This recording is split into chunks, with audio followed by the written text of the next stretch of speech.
As the world comes to grips with life under this deadly new virus, authorities have urged us to change our habits and adopt a new way of life. This you already know, but what might surprise you is that your new lifestyle is an Islamic one.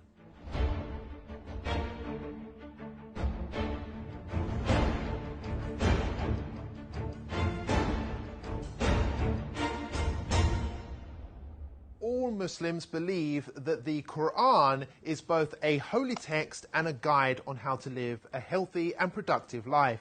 Nearly all of Muslims' daily activities, whether that be praying, fasting, or the clothes they wear, have been recommended in the Quran or by the Holy Prophet Muhammad.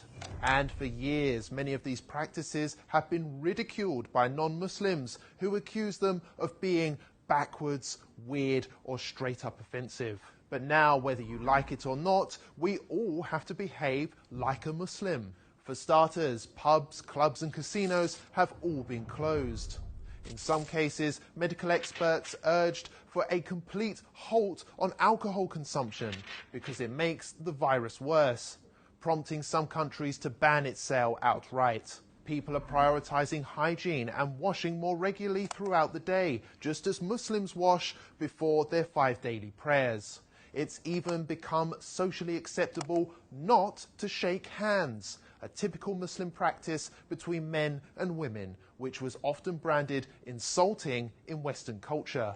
Elsewhere, people are now beginning to cover their hands, hair and face in order to protect oneself in public, including those who at one time or another used to insult Muslim women for choosing to do the same thing.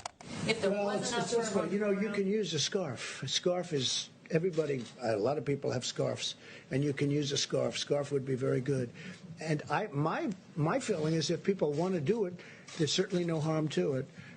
I would say do it, but use a scarf if you want.